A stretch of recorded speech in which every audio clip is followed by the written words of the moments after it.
सभी छात्रों को नमस्कार। आज हम प्लांट फिजियोलॉजी का एक टॉपिक लेने जा रहे हैं।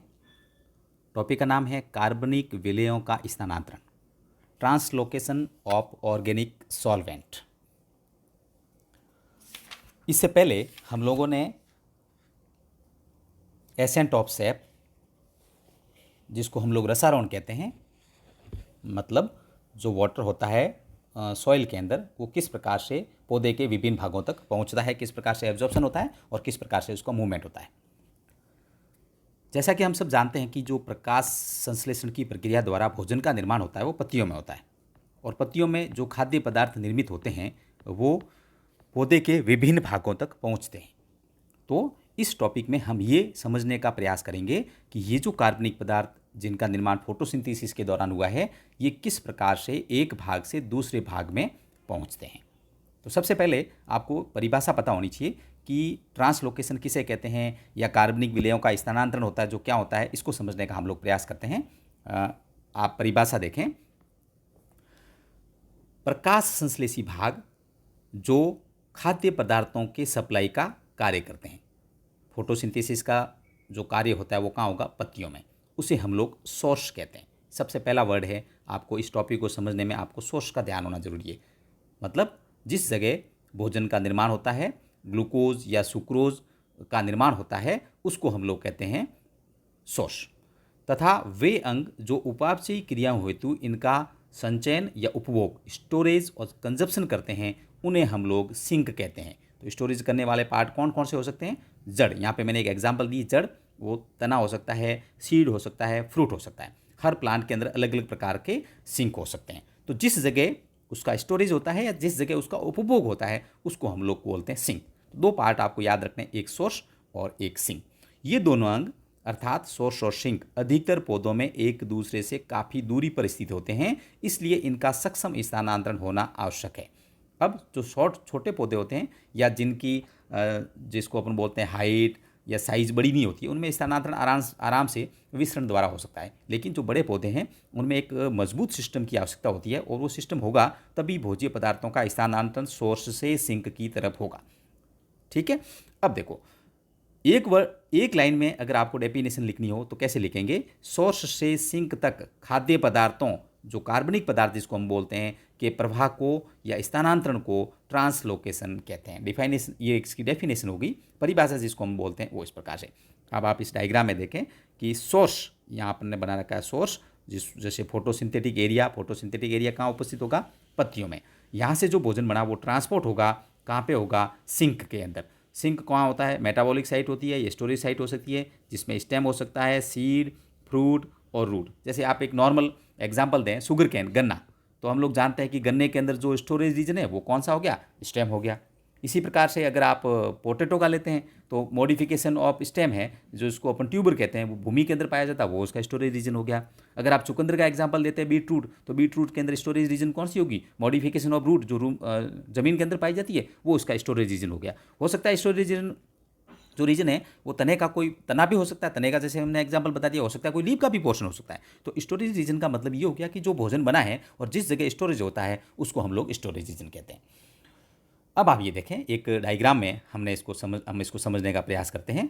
यहाँ पे देखें आप, ये देखें यहाँ देखो एक लीफ है जिसको हम लोगों ने सोर्स लिख रखा है। यहाँ से वाटर इसका मूव हो रहा है, ऑक्सीजन भी मूव हो रही है, ठीक है। और कार्बन डाइऑक्साइड का उपयोग करते हुए फोटोसिंथेसिस के दौरान देखो, यहाँ आप देखें CO2 इस तरह से लीफ के अंदर आ रही है, और CO2 और लाइट की उपस्थिति में ग्लूकोज का निर्माण हो गया। आप एक चीज़ और ध्यान रखें कि पत्तियों के अंदर जो भोजन का सिंथेसाइज फॉर्म है वो ग्लूकोज होगा, लेकिन जब ट्रांसपोर्ट होता है तो हमेशा सुक्रोज के होता है, क्योंकि ग्लूकोज होता है वो मोर रिएक्टिव होता है। तो इस कारण से सुक्रोज जो होता है, सुक्रोज के कारण ही सुक्रोज जो है वो एक भाग से दूसरे भाग यानी सोर्स से सिंक के अंदर ट्रांसपोर्ट होगा। जो स्टोरेज होता है वो हमेशा किस रूप में होता है? स्टोरेज जो होगा वो स्टार्च के रूप में होगा।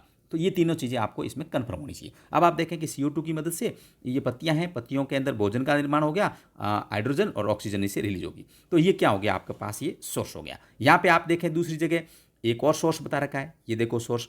तो इस ब्लू लाइन से आप, डार्क ब्लू लाइन से आप देखें नीचे की तरफ, ये जो स्थानांतरण हो रहा है भोजन पदार्थों का, इस जगह देखें डेवलपिंग एपेक्स। अब ये जो जो सिंक होता है वो कोई भी पोर्शन हो सकता है। आप देखेंगे कि जो एपेक्स वाला पोर्शन होता है जिसको अपन सूट एपिकल मेरिस्टेम होता है, वो ग्रोथ होती रहती है, तो उसमें उसके यूटिलाइजेशन की या कंजप्शन की, भोजन की आवश्यकता होती है, तो वो भी एक प्रकार का सिंक हो गया। इसी प्रकार से अपन नीचे की तरफ और आते हैं इस डायग्राम में।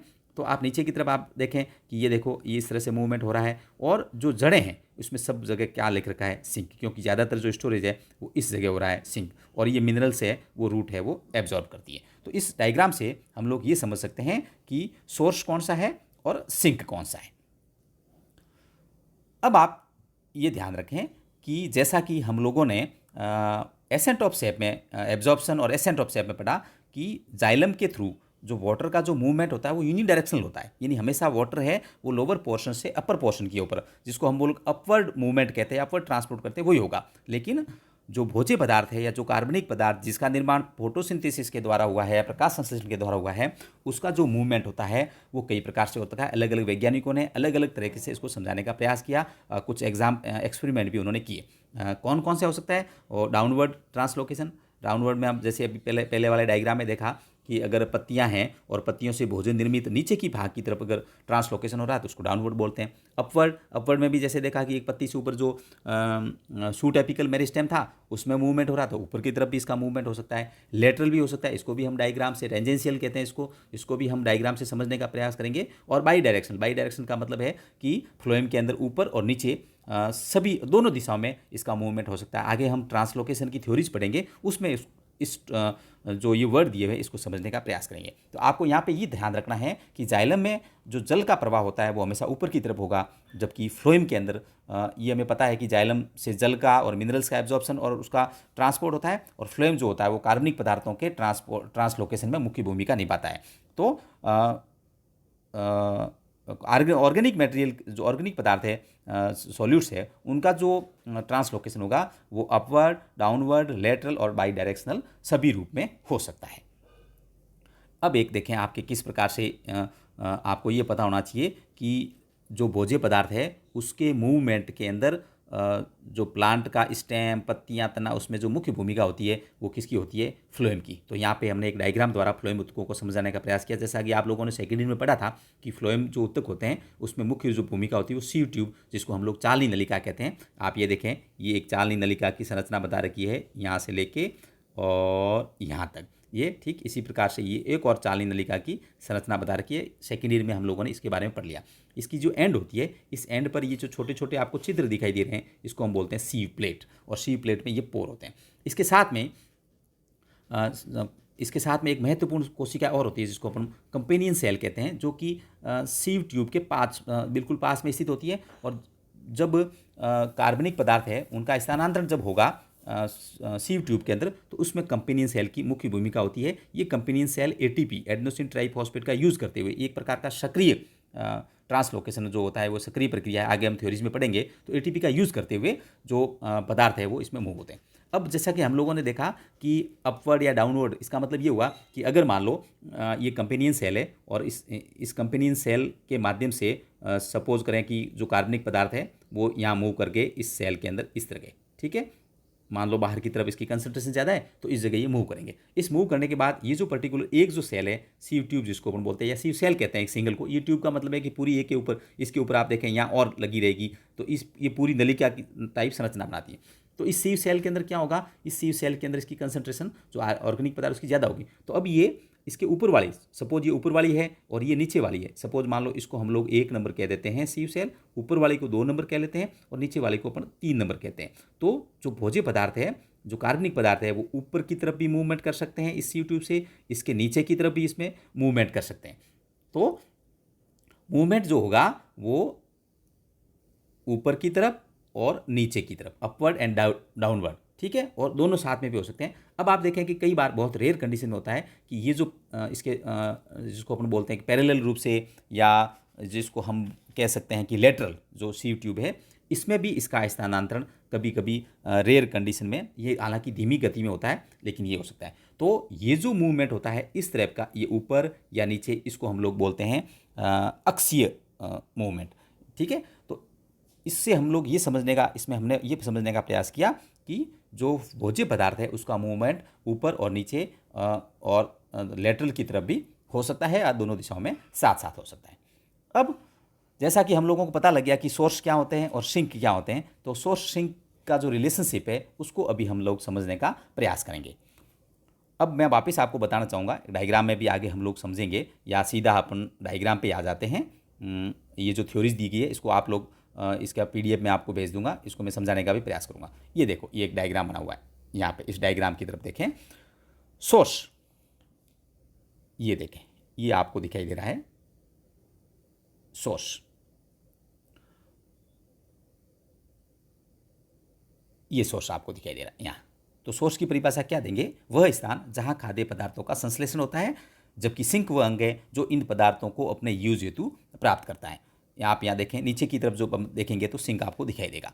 इस प्रकार सोर्स जो है वो खाद्य पदार्थों की उत्पत्ति का और सिंक इसके डेस्टिनेशन को इंगित करता है, और फ्लोएम है वो दोनों के मध्य सेतु का कार्य करेगा। आप ये देखें, यहाँ पे ऊपर की तरफ आपको सोर्स दिखाई दे रहा है और नीचे की तरफ आपको यहाँ पे सिंक दिखाई दे रहा है, और ये जो बीच वाला पोर्शन है ये यहाँ से लेके यहाँ तक ये किसको दिखा रखा है? ये फ्लोएम को दिखा रखा है। तो फ्लोएम क्या करेगा? दोनों के मध्य सेतु या पुल का कार्य करेगा। ये आपको इस डायग्राम से दिखाई दे रहा है। सोर्स में फोटोसिंथेसिस से निर्मित सुक्रोज, एपोप्लास्ट या सिम्प्लास्ट द्वारा फ्लोएम में प्रवेश करेंगे। ठीक है। परिवहन से पूर्व सुक्रोज के फ्लोएम में संग्रहण को लोडिंग कहते हैं। जब ट्रांसपोर्ट नहीं हो उससे पहले यहाँ पे आप देखें, entry of sucrose into the phloem is called loading. तो ये वर्ड आपको ध्यान रखना है कि लोडिंग कैसे कहते हैं। ये मीजोफिल सेल दिखा रखी है पत्तियों की, और इसके अंदर ये जो ब्लैक जो डॉट दिखा रखे हैं ये कार्बोहाइड्रेट को दिखा रखा है। तो आप देखें इस एरो के माध्यम से ये इसके अंदर प्रवेश कर रहा है सोर्स के अंदर। सोर्स को ये यहाँ सोर्स को दिखा रखा है, यानी जो लीफ है उसके अंदर, लीफ के अंदर ये प्रवेश किया, तो इसको हम लोग बोलते हैं लोडिंग, जिसके कारण फ्लोएम में एक द्रव स्थैतिक दाब प्रवणता स्थापित हो जाती है, टर्गर प्रेशर ग्रेडियंट। ये आपको दिखाई दे रहा है, यहाँ मैंने वर्ड भी लिख रखा है। इस दाब के कारण सुक्रोज का सोर्स से सिंक की ओर परिवहन होता है, परंतु ये तभी संभव होगा जब सिंक सेल में खाद्य पदार्थों का लगातार उपभोग और संचयन होता रहे और टर्गर प्रेशर है वो बना रहे। सिंक कोशिकाओं में खाद्य पदार्थों के उपभोग और जो स्टोरेज होता है उसके लिए जो वर्ड है उसको हम लोग बोलते हैं अनलोडिंग। ये देखो, ये तो लोडिंग का मतलब तो ये हुआ कि फ्लोएम के अंदर एंट्री होगी, सुक्रोज की एंट्री होगी, और अनलोडिंग का मतलब क्या हो गया कि खाद्य पदार्थों के उपयोग यानी उसका यूटिलाइज और स्टोरेज को हम लोग अनलोडिंग कहते हैं।